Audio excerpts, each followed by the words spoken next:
What up, everybody? It's your boy DJ Rooster. Wake your ass up. My rooster call's kind of, jacked up. Had an event last night. Fun. I said, if y'all saw my short from earlier, I ain't getting back until late. But, hold up. Damn, how did I do it? Oh, yeah. We're here for some more sports talk. We spin that bit. Not the best. Like I said, I'm low key. I'm still a little hungover, a little bit. I mean, not hungover, but like I don't get hungover like that. But I'm still feeling it a little bit, not much, a little bit. Welcome, y'all. Welcome to the channel. Got a lot of Wnba news to talk about. Last night was some heat. Y'all know how it is. We're gonna have the time stamps down. Actually, back and edit everything. We're gonna have our WNBA section, our NBA section, Pelican section, and general sports section. How we normally go on our podcast. So as far as and then we're gonna have our karaoke breaks in between. Last night I dug deep in my bag last night, so we see. Let's see what we got today. But welcome to the channel, y'all. Y'all know ain't too many big Flauje fans than I am. I follow Reese, but I'm really more like a Flauje fan. And I was really looking forward to seeing this game. Luckily, I got to see most of it. And quick sidebar. Drink water.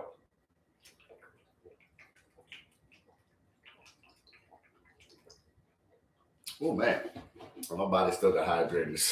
Man, we went in last night. Oh, man, get the DJ shot, man. Let's think about the wall this year. We drinking the job and shit. Not about the place. I don't know other places that really do that. Man, get the DJ a shot. Oh, man. And so excuse me if I'm like, still foggy headed. But, yeah. I was able to watch the game ended before, I got, too crazy. So, one big thing I noticed, Seattle without Houston is just such a better team. Now, look, if y'all want to see my take, I'm not even going to go into the whole Flauje versus Angel thing. I already did that in my short. Go check it out. I have a short up. Go check it out. But we just talk about the game today. And we'll bring it up as it come up. So, all right, I got my little notes. Seattle started off on the 11-0 run. I think it's 12-0, really. Seattle, Atlanta, I've been calling them this, and they are so overrated. Their guards are just not good. Angel Reese is a good player, but she has so many bad flaws that's gonna take time to really work out of a system. So, I'm not a fan of the Dream. The thing is, the Dream that kind of built like the Houston Rockets, where stuff from last year, not so much this year, from last year, where their biggest strength is their offensive rebounds. They don't shoot very well, but because they grab so many boards, rebounds get you extra possessions. It helps in the numbers game. That's why rebounding is so important. So Angel's skill set is very important. So Angel Reese is going to have she's going to have a big impact on the game, offensively and defensively, just because of the offensive rebounds. The thing is, offensively, she still is very limited. And she was getting her shit blocked up. Our farm and Domalanga was just like, give me that. Ripping it. And she had a bad game. Seattle's going to be a really good team because there's so much size. So Seattle's big at every position. You know what I'm saying?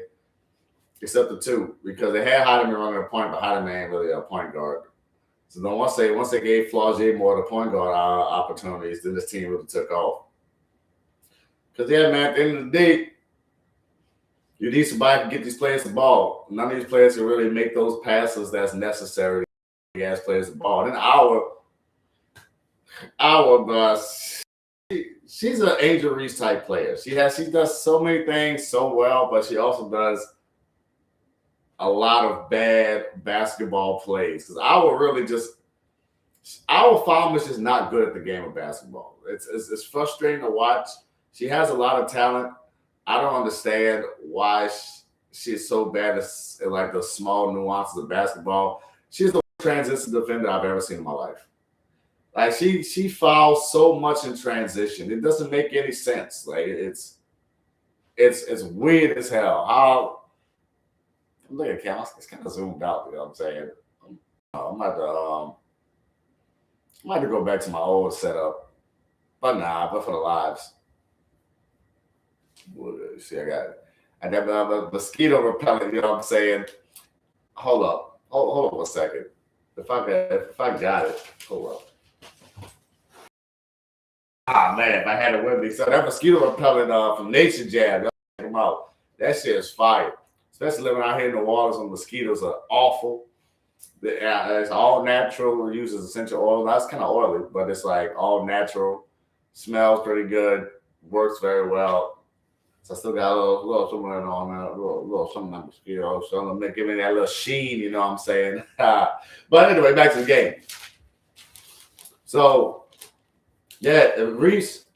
So like she practices moves, but she doesn't have any variation for the moves she's practicing yet.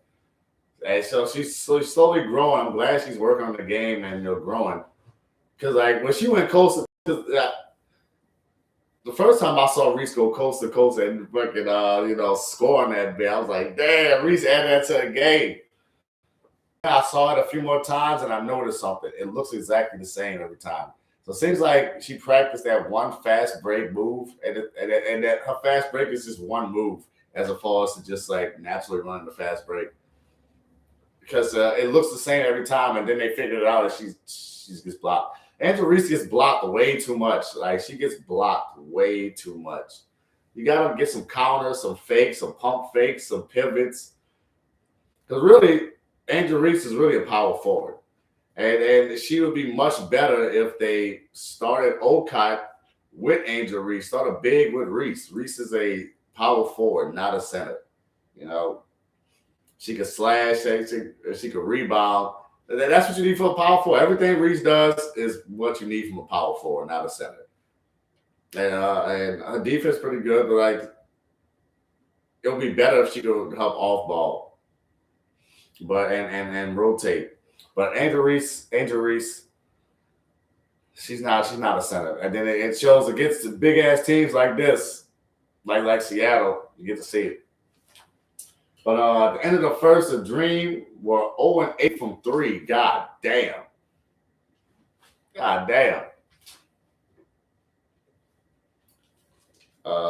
refs. The refs were keeping ATL in the game because like Atlanta really would have got blown out in the first half if it wasn't for the refs. The refs would have kept them in the game. They got a lot of players on foul in Seattle foul trouble. And Angel Reese's points, like most of her points came from the free throw line. It's like I get it. She got a double, but she got I think she only made like 1 or 2 field goals the whole game.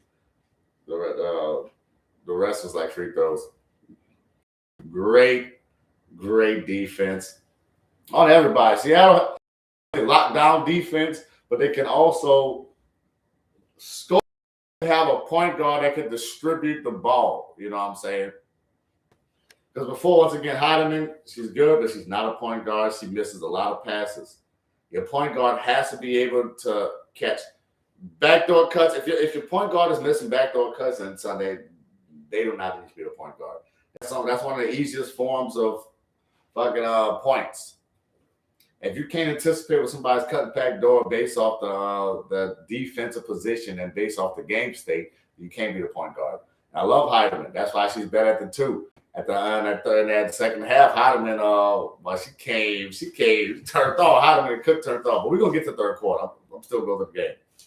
All right, second quarter, ATL started heating up. Once the refs let them get the ball through the hoop.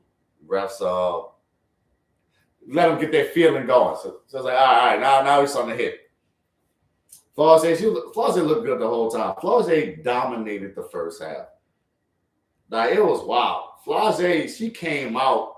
I guess she really came up for this matchup. That's why I was waiting for this matchup with Angel Reese. You heard me, but Flauje came out ready to play. She was a menace defensively. She was distributing, making really good decisions, patient. Like I keep saying, Flauje Johnson is Drew Holiday. I said it in many of my videos. I have many videos comparing Drew Holiday and Flauje. They're both like do-it-all kind of players. And Flauje is good at everything she does. And she excels in a couple areas. Like rebounding, she's one of the best rebounders in the league. Best rebounder on the team as a guard when you got all these trees over there. Flauje can still win Rookie of the Year. Now, I still think it's going to go to Miles, of course. Miles really could win MVP. But Flauje is going to be definitely going to be number 2. Now, Icing had a big game tonight, whenever this goes up. But Flauje is the clear best leader on the team. And it took Seattle all this freaking time to stop forcing the ball to Domalanga and Awa and let your American ball player run the damn team. There's such a bias against American players in the WNBA. It's weird as hell. The WNBA is very, what's the word? They're fake, bro. They're fake appeasement. That's the word escapes me, I'm saying. But virtual signaling. They virtual signal a lot, you know what I'm saying? They want to appease other cultures, It's like, it's okay to fuck with your people first. As long as you don't disrespect other people. That's a lot of people don't understand. They think in order to show respect, you have to suck off somebody. You know what I'm saying? Nah, you can show respect to your people. Like I could scout my people. But the WNBA does not scout. They do not scout American players. It's freaking stupid. What's that girl from Seattle? Not Seattle, from Chicago. Sylvia or something like that. Stinging. And she went undrafted. Nobody's scouting these American players. They're all going overseas. And it's such a weird thing. And then all the announcers are always glazing the overseas players. They always talk about, she played overseas, she got championship and all that. Nobody gives a fuck. NBA, nobody gives a fuck how many championships you got overseas. If you want a number 1 league, stop glazing other leagues. That don't make no sense. Right? Like, at WNBA, you're supposed to be the top league. I don't give a fuck how many championships league. Yeah, they're talking about Lee from Dallas. And Lee's good. Hey, Lee and Paige used to play. Double bigs used to play. Seattle's gonna take over because they're actually playing double bigs. Like y'all know how I am in my NBA videos of the Pelicans, how we should be running bigs and how teams don't run centers and don't run point guards. And that's the biggest flaw in modern NBA. This basketball in general. Even though the WNBA has a lot more point guards, there's so many more actual point guards in the WNBA. It's way more refreshing. So many inefficient teams in the NBA because they listen to dumbass fans instead of just playing optimally. Because fans want scoring, they want the scoring point guard, but you need a pass first point guard. You need that. And Seattle got that. And you need a center because the pass first point guard maximizes your center. That's why those 2 positions are so important. The point guard and the center are the 2 most important positions. They have the 2 most important roles. Ball handling, the 3 of the top 5 important roles. Most important roles in the game. I have a list. I have a series. Most important basketball role. Number 1, ball handling. The ball is the most important object in the game. I keep telling y'all this. Well, we know this. Y'all know this. Everybody here, we know. But the ball is the most important object in the game. Getting the ball from point A to point B is the most important thing because the ball has energy. You need a freaking point guard. And the basket is the most important object because you've got to score there. The thing is, you don't interact with the basket as much. But who interacts with the basket the most? The damn center! Center and the point guard are the 2 most important positions. And you got all these power forwards playing center instead of playing your 2 bigs like you need to. Play your damn center, and so you just have your power forward actual size who can help the center out. So many centers have to play on an island by themselves, but they're the only freaking big. You got a bunch of small forwards playing power forward. You got power forwards playing center. And then you do have a true center. They by themselves. Jessie and Lee need to play together. But once again, I'll get back to that once I get to the Dallas game. But Seattle is showing y'all you need to play your bigs. Play your bigs, dog. Stupid. If I don't know why the coach, she's learning. She's getting better. But she's got to learn that all the players on the team are replaceable. Most of them are replaceable. If they're playing well, keep them in the game. If they get a foul call, because Dawson was cooking early, but then and then the refs took out the game because they were cheating. Seattle, as always, Seattle is one of the worst whistles of any team I've ever seen professionally.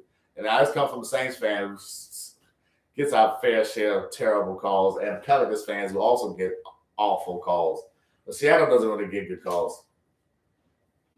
You should come down a little bit. But Seattle doesn't get good calls. So Dawson, they had to get her out of there. But instead of just leaving her in the game when she was producing, the coach took her out because she's a new coach, so she's still going by the rules and stuff. She doesn't have to feel yet. But Dawson isn't like a main primary player. It's like, why do you need to save her for later? Like, she fouls out, the fuck what? Like, you got, I can tell, if she was a star, then yes, okay, sit her down on the bench.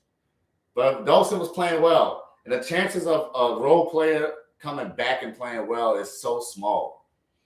So, like, when she left and she came back, she was garbage, because you took her out when she was hot. But then Dawson made a couple plays at the end, but like Dawson wasn't the same. This was supposed to be Dawson's game. So she was dominating. But then once again, she got 2 quick fouls. Then Sonya Remain took out the game for those. Like, she's not that important. If she fouls out, who the fuck cares?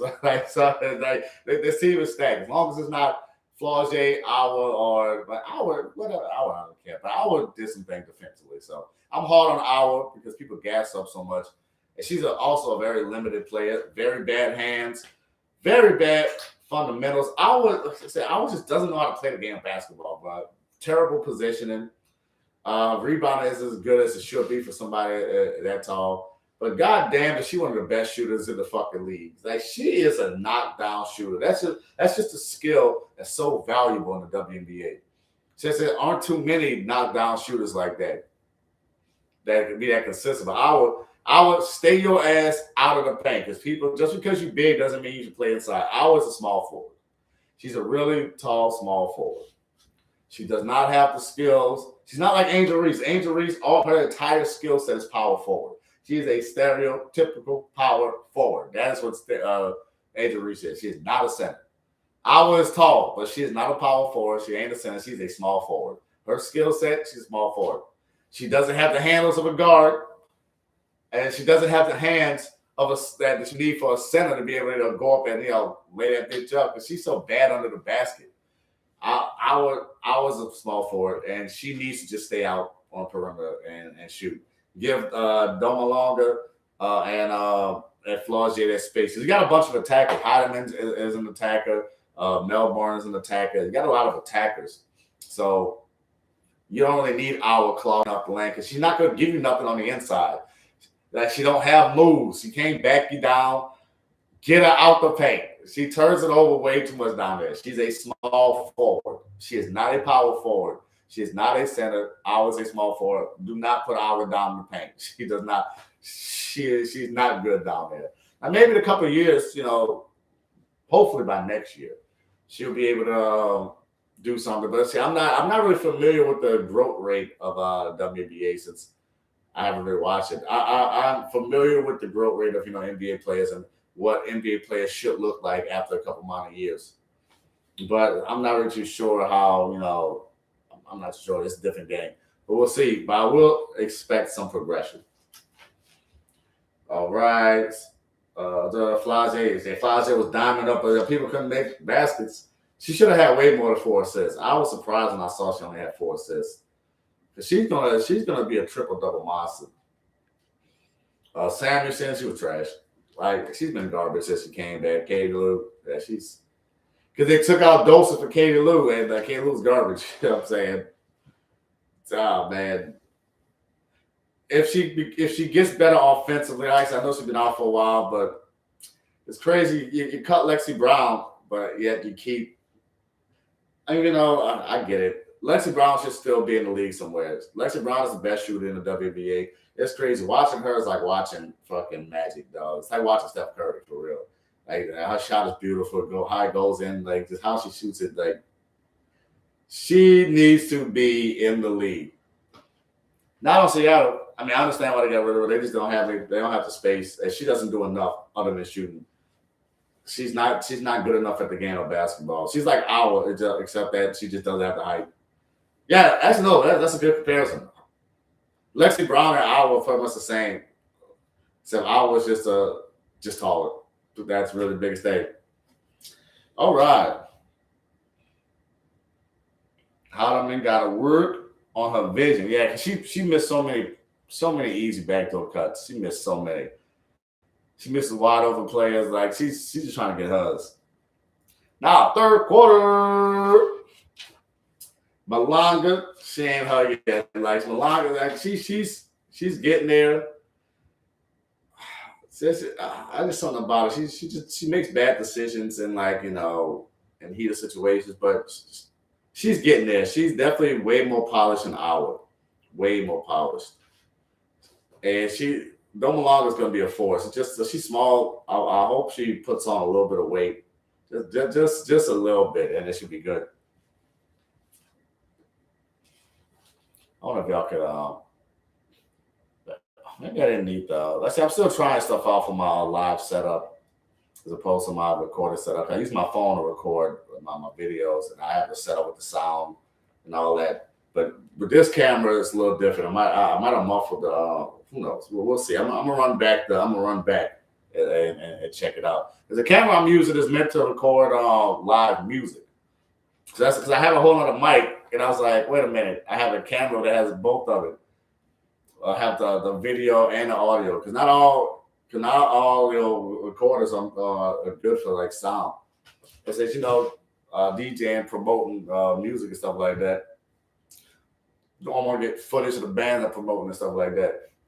So you need a mic. I needed a camera with good mics that can catch sound and block out noise. So I'm experimenting using that as my webcam.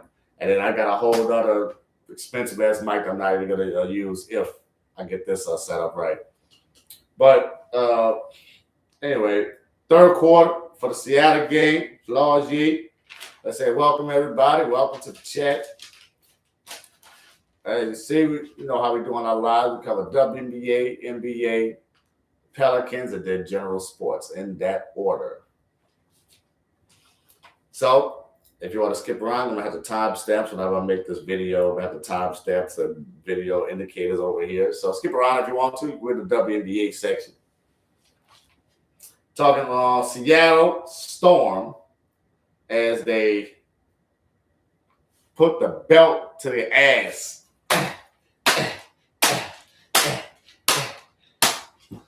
Oh, the Atlanta Dream, boy. He said, wake your ass up. Wake up. You dreaming, huh? Well, the storm's coming. Wake your ass up.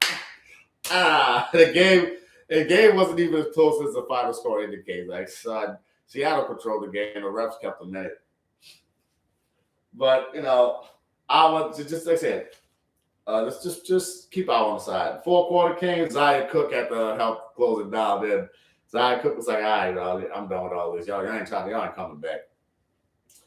And see, the thing is, I went cold because she was 6 for 6. And then for some reason, they couldn't get a shot. And then I was supposed to be perfect today. But then she went like 2 quarters without even getting the shot. And her next shot was a miss. But after that, she hit the next 2. Like, so Iowa was hit. Look at one of the best shooters in the game. All right. No, like I said, if you want to hear my take on the Flauje and Angel Reese drama, I got a short about it already. Go check it out. I got to go back into it. But like I said, the quickest thing I will say is a big no deal. It's a big no factor. Not a big deal. It's a big nothing burger. Yeah. It's a big nothing burger. Here's the thing. All right. So for some more general WNBA talk, well, let's talk about the Minnesota Lake versus the damn uh, Dallas Wings. I didn't really take notes for this game. I should have, but I didn't. Oh man, excuse me. But Olivia Miles is a special player. Paige Beckers pissed me off. I'm not a Paige Beckers fan anymore. I was, but I'm not a Paige Beckers fan anymore. Uh, I just hope she does better because I became a Jessie Shepard fan, and I was expecting them to run a 2-man game and destroy the league. If Jessie Shepard and Paige Beckers run that 2-woman game, sometimes nobody can stop them. They would be number 1 in the West, and they would come and they would freaking win the championship. Or at least be in a good position to. Dallas would be in a good position. Jessie Shepard was playing at an MVP level, but Paige is hating. It's clear that Paige Beckers is hating on Jessie Shepard. She will not pass Jessie the ball. It's fucking crazy. You're a point guard. Man, Jessie has backdoor cuts and she wide open. Paige is not looking in her direction. She wants to pass her girlfriend all the time. And it's wild to see it, to see this happening in real time. And look, AJ Flood had a good game. She was hitting. She was stinging. But the offense becomes so stagnant with Jessie's on the court because like the players don't want to pass it to her. It's like Paige Beckers paid the rest of the players to disrespect Jessie. It's weird. And I kind of noticed it a little bit that there was a game where Jessie was 1 assist away from a triple-double. And this is the first time I really noticed something. And then at the end of the game, there were so many chances for the players to score. And it's like they went out of their way to not give Jessie an assist. It was weird as hell. At the end of the game, I could tell Jessie was kind of pissed. And she made like a little joke. And I was like, oh, maybe they trash or whatever. But then I'm watching more of the games. I'm watching Paige and them. And I'm thinking she's hearing the chatter because, Paige, she got talked up as an MVP favorite. She was like 3rd on MVP favorites before the year. But Paige is clearly looking to pad her stats. I know a stat padding guard when I see one, you know what I'm saying? When I see CJ McCollum. Don't turn into CJ McCollum, my most hated player. Don't turn into CJ McCollum, Paige. But Paige Beckers does not want to let Jessie shine. It's weird as hell. Like I said, Paige and Jessie could be like Kobe and Shaq. Really more like Kobe and Jokic because Jessie's like a female Jokic. The way she brings the ball up the court, the way she controls everything, she's an amazing player, the best player on the team. But they go out of their way to not pass the ball so the offense gets stagnant. When Jessie was off the floor, the ball was flowing. I'm looking like, what the fuck is happening here? And Jessie's the hub. She's the passer. She sets shit up. So you got a playmaker in Paige and a hub and Jessie, so the ball should always move. But because they do not want Jessie to get the stats, the ball won't move when she's on the court. Weird as shit. Then we got Wnba, dog. Son. She should be way colder than what she is. I don't understand why she's so bad at the game of basketball. Wnba is just bad. She had one game where she was assisting a lot, and then after that, so this matrix is really tie brain, so it has to be because the one time I took Enrique to get under 3 assists, she started diamond up. She had like 4 assists in 1 quarter. Enrique don't get assists ever, bro. And in one game, I put like a little something on it of under 3.5 assists. But she should always play like that. She can collapse the defense. This team is just selfish. The coach was right. The coach came in and was like, man, this team's selfish. This team be doing too much and not enough at the same time. Hey, I'll move up a little bit. Too much and not enough at the same time. But that's all I got to say for Dallas. Dallas could be great if Paige wasn't such a damn ball hog. But other than that, there was somebody else on Dallas that I want to shout out. Oh, in a bad way. This is James. So James is just not. She's not a good player to me, dog. Dallas is very weird, but they have the pieces to be a great team, but they also have some glaring holes. So all right. That's gonna say all I got to say for Dallas. Dallas could be great if Paige wasn't such a damn ball hog. But other than that, there was somebody else on Dallas that I want to shout out. In a bad way. This is James. So James is not Let's go to the Las Vegas Aces. The only thing I want to say about the Aces is that hey, Kennedy Carter, glad you're back. Kennedy Carter's the best player on the Aces. And I'm watching. I have shorts. I know people call me a hater, but Asia's a great player. But when I'm watching, Asia never really leaps off the screen. She's just kind of going with the flow. She got great players around her, so she kind of mosey on and get her points. Asia really just imposes her will on the game, and that's what I'm looking for in the GOAT, man. When I'm looking at Kobe or Jordan or Jokic, who's in that GOAT tier, who can impose his will on the game. Steph Curry, who can impose his will on the game. Anthony Davis, prime Anthony Davis. I know y'all was like, what? Yeah, he was in that tier, bro. Anthony Davis could have been a GOAT, bro. Best defender I've ever seen in my life, and one of the best offensive players. I mean, sorry, he did everything. As a GOAT, you got to do everything at the elite level. Anthony Davis did. He was in that tier.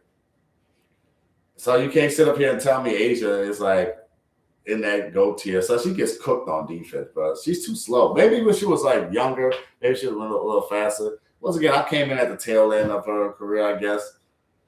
So it's just when I hear people telling me so much about how great somebody is, not just how great they are, when they're like the number one player of all time, I'm looking. Something like that should speak for itself. I shouldn't need somebody to tell me that. It should just be apparent. You know what I'm saying? People, that's why there's so many people who haven't been told. They will say Kobe's the greatest of all time. You know, a lot of players, a lot of fans have been brainwashed into thinking Kobe isn't a GOAT up there with Steph and Jordan.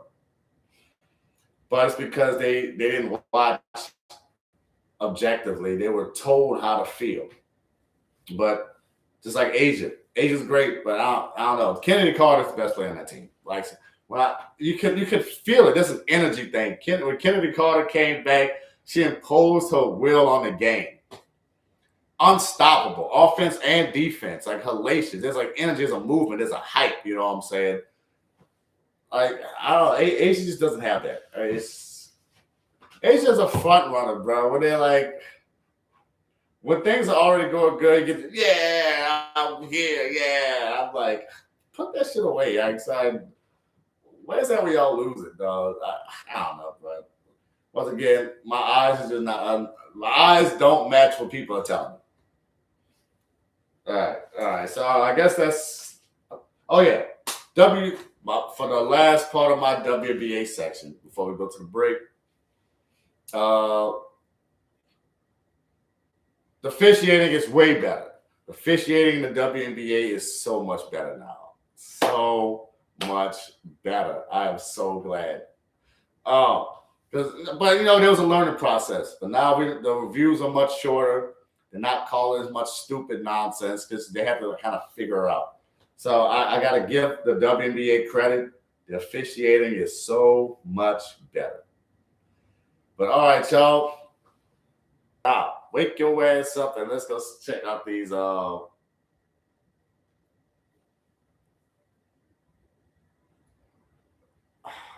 right, so Kawhi Leonard. I don't care about trade rumors, trades, stuff like that, potential trades.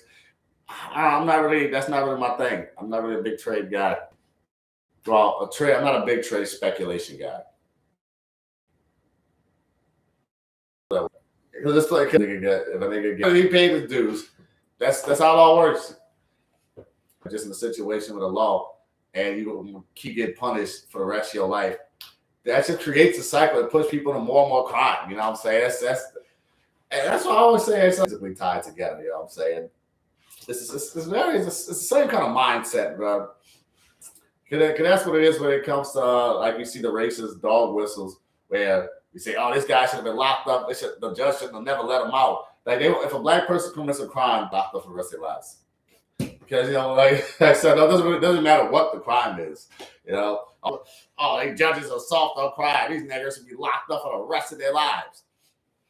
And then and with the feminism side, they don't care. Like when women put their hands on dudes, they don't really care. Like Enrique Wnba, we just talked about her. She's still doing a thing. You know what I'm saying? She had a whole domestic battery charge. Nobody cares. So keep that same energy. You know what I'm saying? If Miles Bridges shouldn't have a career, then neither should Arike Ugumawale. Dallas should get rid of her. But I don't think any of them should. They both did their time. I think Arike did. Did she get like cleared out or whatever? I know she did something. Did she do like 3 months or something? I don't know. She got in trouble. All right. And what's that? Hope? What's that? The thing about women, they always beating up like kids. Like, son, I'm like, they're beating up kids a lot of times. Like, what's that? That Hope, I think her name was, when she beat up a like 14-year-old. It was a skier lady. I think her name was Hope. I think her name. She beat up a 15-year-old cousin, and then like this lady who beat up like her like 14-year-old. You know, it's like keep the same energy. Right, so you did your time, and you got a very deep skill set. Miles Bridges, like son, y'all stop bringing on Miles Bridges. Stop bringing on Miles Bridges. Everybody who virtue signals with Miles Bridges, I really hope that somebody digs in your closet, finds up some old shit, and fucks your life over. Like son, it's just malice. I don't get behind malice, you know, and that fake virtue signal and stuff. A lot of people just say what they say about Miles Bridges just to make a point about something else. They don't even think about the motherfucker, you know what I'm saying? Until they want to make a point about something else. He did what he did. He did what he did. I can look into it. I can assume they did. Then there's a lot of, you know, stuff that goes on. But from everything I've heard that is pretty conclusive that he did what he did. Like I said, he already paid, so get over it. Wow, so let's finish reading this. The Phoenix Suns acquired Miles Bridges from the Charlotte Hornets earlier today, making waves to the NBA world. We gave our immediate thoughts earlier, which you can check out here. Nope. The reaction from the national level are sort of across the board, mostly negative feelings. Bridges will add size to the small Suns' perimeter rotations, but there are a few problems with this fit on a winning team. First is his defense. The Hornets have typically had a worse defensive rating with him on the floor versus when he's off. Good basketball. As long as they keep the shit basketball. Because Charlotte didn't. Like, Charlotte was just listening to, like, dude, all the fans. That's what bad organizations do. They listen to all the fans bring on Miles Bridges about this. And they listen to fans talk about LaMelo. And, like, son, bad owners. Charlotte's going to be trash forever. You ruined something great. They will finally help you together. What's going on here? One because of his connection to Michigan State, where he played for 2 seasons. Yeah, I don't know what Bridges does for. I mean, they already got Jalen Green. Bridges can shoot that bitch. Yeah, okay, yeah. Miles Bridges is gonna be great for the Suns. And that's what the Suns really need. I mean, somebody to take the pressure off of Booker. Even though Jalen Green played well when he came back. But they got rid of Grayson Allen, though. He got rid of a shooter for... Oh, okay, wow. Well, let's finish this up. The Michigan State theory connection do seem to be a bit overplayed, though with each passing Spartan that begins to make their way to the desert, it's getting harder and harder to overlook the pipelines. You see, it's nepotism, favoritism, that shit happens everywhere. Ties, like whether it's family ties, whether it's school ties, whether it's sorority or fraternity ties, whether it's state ties, city. I mean, from New Orleans, man, come on. Like, if I meet people from New Orleans outside the city, next day, let's go. It's weird. I always sit around these people like who are either from New Orleans, from Louisiana, when I'm like, traveling. So it's just a natural thing. All right, Athletics gave it a B. Zach Harper, Bridges, 28, is a free agent in 2027. Okay. And the Suns obviously will need to resign him. He's pretty healthy in this career, though he did miss significant time as the legal process played out when he faced domestic violence and child abuse charges. Bridges pleaded no contest to felony domestic violence. He did not play in a 2022-23 season, was issued a 30-game suspension. 2023-24 season. Bridges missed just 5 games last year. So he played no contest. I really need to look at the cases. A lot of your opinions should be formed based on actually looking at the facts of the case. A lot of these cases that people tell you or one way or actually the facts of the case and what's being presented in court and what evidence is not being presented, that's being withheld. CBS Sports, Suns coming off a feel-good season, blah, blah, blah. Okay, whatever. What else? NBA news we got? I'm going to check back on the chat. Dude, look at me. Look, there it is.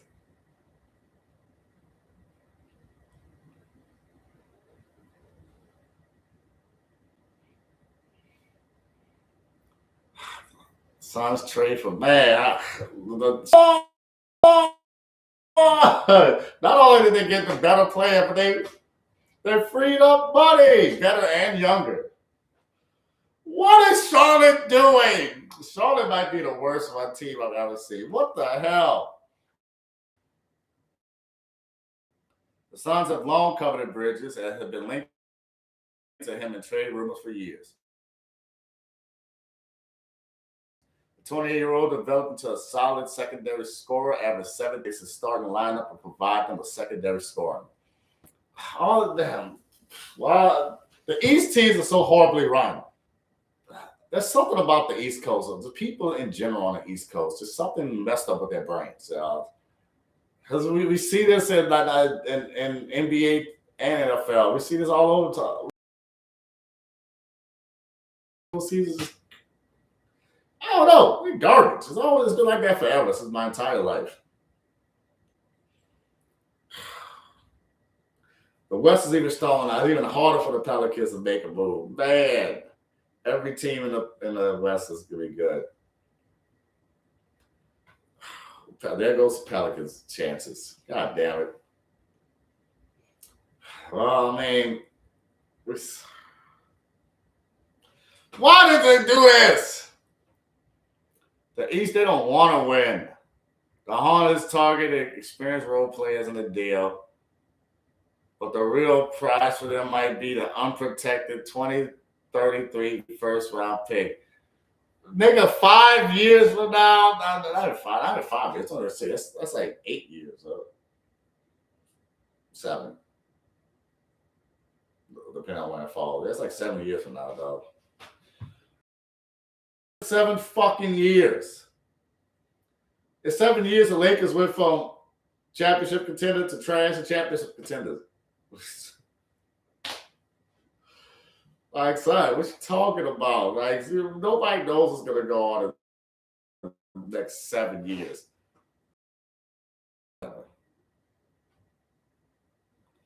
All right, so let's see. Any more interesting NBA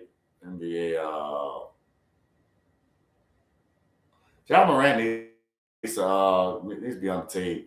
Pelicans are going to pick him up. I'm going to talk about that in the Pelicans section.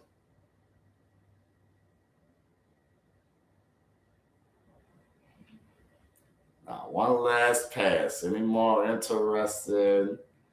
That whole Jaylen Brown thing. All right, son. This is just being pushed by Stephen A. and LeBron. The media, as I call it, because of what Jaylen said about Brownie. It doesn't make any sense. Everything Jaylen Brown said was correct. And anybody who gives Jaylen Brown shit for what he's saying is just not a smart person. Well, either that or y'all haven't, or whoever said they just haven't been a competitor or competed in anything or worked hard towards anything. If you worked hard towards something that nobody expects you to get there, even if you didn't get there, just making progress towards it where nobody expected you to do it. So that's an uplifting feeling, especially with the camaraderie of your people. None of y'all must have any friends or must be just terrible humans in general because you don't know what it's like to have a band of brothers fighting for a common goal where everybody's doubting all of y'all. And all of y'all had career reels. Peyton Pritchard saying a lot of them dudes had career years. So everything Jaylen Brown says correct, and Boston's going to fuck it up. You have good energy. Energy equals MC squared. It's the most important equation in reality. Son, mass is energy. Therefore, we're made of energy. Energy does not turn into mass. Energy is mass. Mass is energy. He has so much good energy going on with the fucking Hornets. And they're done. Now, a lot of good vibes going on with Boston. Now they're done. So, garbage. Oh, what anymore? I don't think there's anything else that's really that. Anything else is really notable. Rumors, blah, blah, blah, blah. Damn, Grayson Allen gone, though. So, man, at least Charlotte got another shooter. But, yeah, that's it.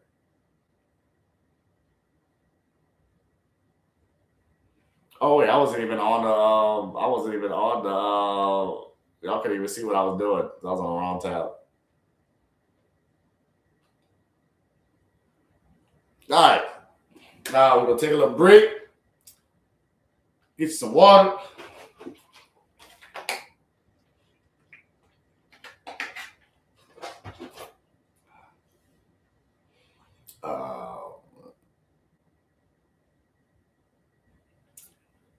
Let me pull up the Pelicans.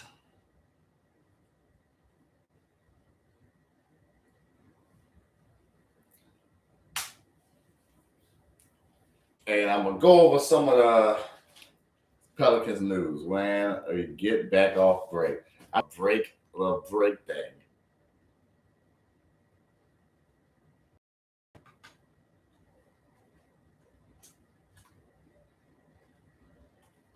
NBA section concluded.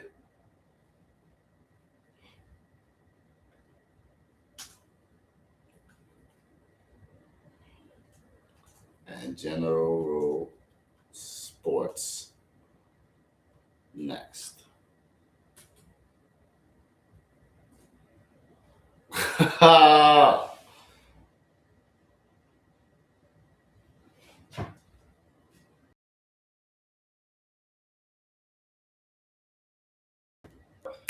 I do. You do. Live it up. Say what? I do. My love for you. Oh, yeah. Karaoke break. Yeah, I didn't take my karaoke break earlier. So, what song are we going to sing today? All right. Welcome, everybody, to the New Orleans Pelicans section of the podcast. I'm your host, DJ Rooster. Wake your ass up. Oh, it's never sleep, baby. You know we got to end the storm our Pelicans. The biggest news from the Pelicans was really Carlo getting signed. Carlo is such a huge part of the team. All right, y'all know how I feel about centers and point guards. How a garbage ass coach, not Willie Green. If we would have kept Willie Green, would have made the playoffs. I know Pelicans I say it, but it's just true. Now it worked out because I think Moses is going to be a better coach for us. But Green was playing as point guard in the centers. And the fact that these dummies wouldn't start Jose Alvarado, but they started Herb Jones at the fuck and started a rookie Fierce at the point, started garbage ass Poole at the point before you start Jose. Oh, man, Jose is one of the best passers in the damn league, and he don't turn that bitch over, and he creates turnovers. He's like a possession-generating machine. Do you know how important that is? God damn. I'm not going to get over it. I'm not. Because the Pelicans keep making the same fucking mistakes.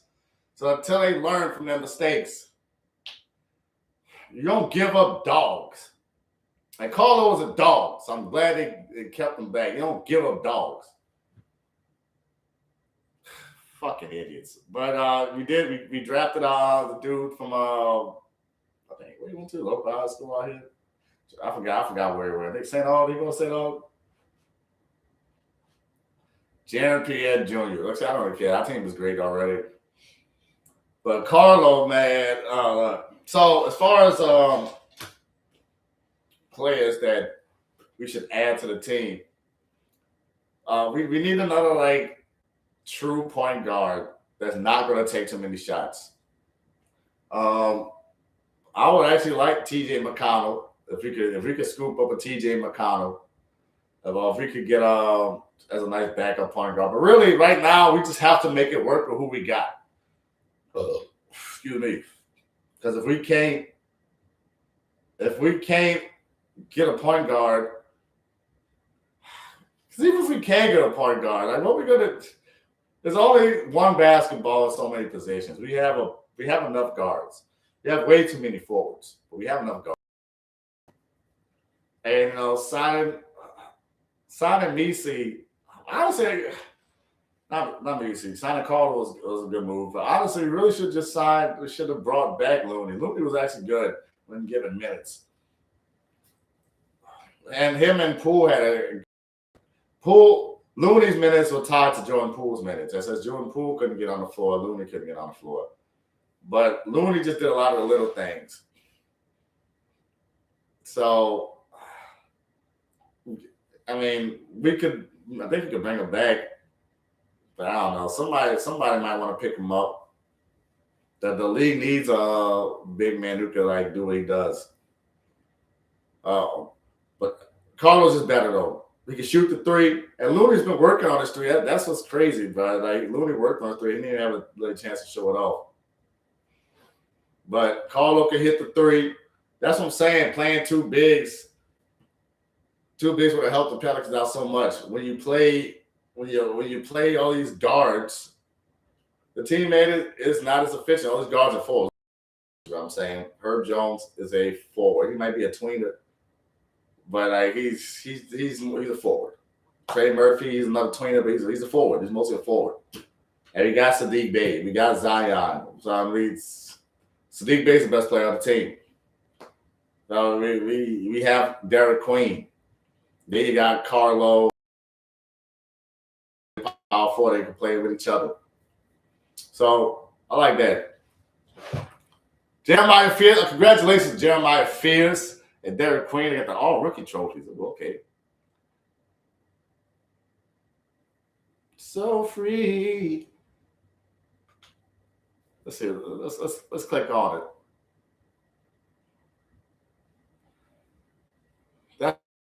That's why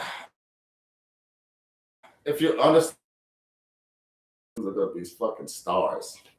Queen's gonna be good. Now I think that's gonna be better than Queen. It's just the Queen and Zion fit. They both are very similar. They both can, but Zion can do well. We can attack better, of course. I think Queen and Zion can both play. 2026, 27 regular season, more than 4 months from tipping out. Damn, 4 months. New Orleans, young players. Jeremiah Fierce and Derek Queen seem eager to get back on the Smoothie King Center hardwood right now. They're already well acquainted with the new Pelicans head coach, Jamal Moose, and the staff. Yeah, he's only been in place for 3 weeks. Hard workers, all of them, Fierce said of this team's coaches. They all come in ready to work every day. They bring their energy. All of them showing they want to help change this thing and flip the way last year went. Get back on the winning page and be playing at this time next year. Something like that. Fears and Queen received their NBA All-Rookie selection Tuesday. 19-year-old point guard. He's been more shooting guard. And he could have learned good point guard skills from Jose or Chris Paul. They should have brought Chris Paul in, really. Once again, people don't understand how important it is to have point guard skills.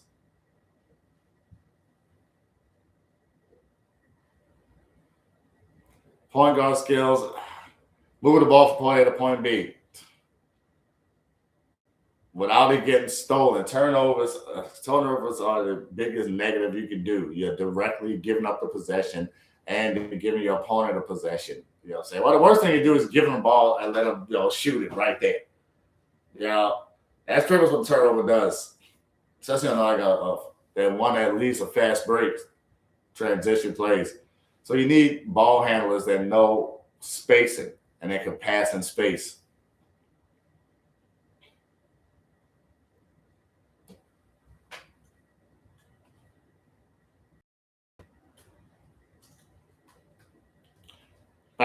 Wow.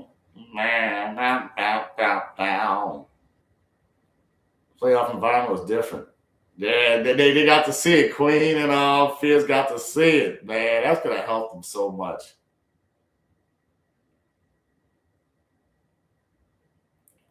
All right, let's go back to the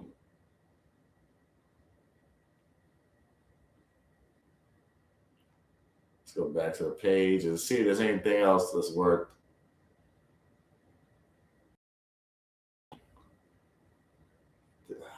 This thing really just. Well, let's see if there's anything else worth talking about the Pelicans. Because just don't do nothing. Train hard. Work on chemistry. If Jordan Poole could be the player that he's supposed to be, then his team is going to be unleashed. If DeJounte Murray is the player that he's supposed to be, then this team going to be unleashed.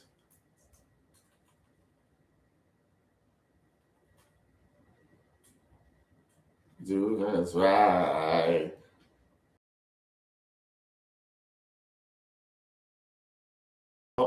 If everybody takes a step, make themselves better. All right, let's watch the logo that we draft. There's a little John. Well, I don't really care. Well, congrats. You know what I'm saying? I don't really care to go deep into it like that.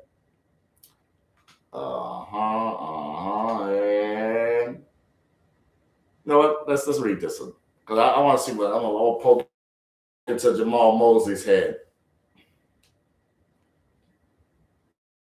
Man, man. But he just needs to learn. Hopefully, he kept maximize the team. Probably could have kept the other dude. Even though he was trash and I hate him, I think he learned at the end. Because I just hope Mosley has enough time to understand the nuances of this team.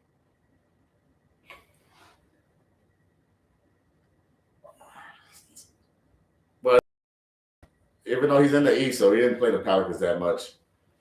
So all right. So as for Jamal Mosley, the newly minted New Orleans Pelicans head coach, wrapped up his first interview of the day. He was asked to stop for a photo. He politely agreed and joked, "Why not? I don't have anything else to do today." The lightheartedness may seem like a departure from the Mosley fans expect. The fiery head coach who spent the last 5 seasons on the sidelines with the Orlando Magic. But Mosley knows when to have a little bit of fun and knows when to get down to business and get the most out of his players. Mosley was introduced as the 10th head coach in franchise history on Tuesday at the Optional Sports Performative Center after an exhaustive search by Executive Vice President of Basketball Operations, Joe Dumars. For Dumars, when you go through these searches, really what you're trying to do is find alignment more than anything else. Dumars said, "We spent hours and hours and hours talking to Jamal and other candidates. But at the end of the day, Jamal was a person who aligned with us and our vision more than anybody else." I like that. The alignment was also key for Mosley, who, when asked about why he decided to get back into coaching so quickly after being let go by the Magic on May 4th, pointed directly to Pelicans Governor Gail Benson and Dumars sitting in the front row. When you talk about the genuine nature of someone and care for the organization and their team, it makes it easy, Mosley said. And like Joe said, it was the alignment. This is not one part of the conversation that felt what I didn't believe in my core. The hard work, the communication, the vision, the defense, the consistent work ethic every day. There was not one part of the conversation that I felt what I didn't believe in my core. I see what you're saying. It's kind of worded that weird, but I see what you're saying. With Orlando, Mosley presided over a team that grew year by year from a 22-win team his first season to one that made the playoffs in each of the last 3 years. As for what's ahead for the Pelicans, Mosley didn't plan to skip any steps. "I think there are habits and daily routines that you have to hit to get to that level," Mosley said. "People always talk about growth and development as though it's just for a new team." Exactly. That's the fuck what I wanted to hear. That's one thing I I'm saying so much. People think growth and development is just for fucking rookies, maybe second year players. Like everybody still can develop. Like young players still develop. People, where these mosquitoes keep coming in from? How's a mosquito get inside? It's so aggravating. Mosquitoes are the most aggravating creatures that exist on the planet. I can't stand mosquitoes. There's living out here. Mosquitoes got so bad now. But anyway, people always talk about growth and development as though it's just for a new team. But you're always growing and you're always developing, no matter when and no matter where. There's not one championship team or one championship player that skips steps. Exactly. Man, okay, he's a perfect coach for the job. I'm gonna make it short specifically on this part, man. He's a perfect coach for the job.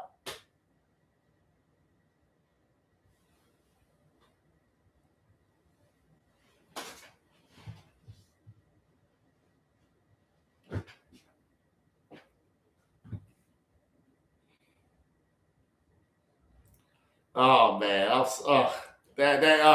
we can illustrate that now, son. I don't even need to, son. Oh man. Okay, no, I'm finished reading. I was like, I've heard everything I need to hear. He's the guy. Joining Mosley on Tuesday were 4 assistant coaches he's bringing from Orlando to New Orleans. Dale Osborne, Brett Brillmeyer, God Sham God. There's no fucking way his name is God Sham God. Son, no. And Gregory. Osborne will be the Mosley's defensive coordinator, while Brillmeyer will be the offensive coordinator. Sham God will be a combination of player development and in-game adjustments, and Gregory will serve as head of player development. And while alignment was a major theme of the introductory press conference, accountability will play a big role in the season to come.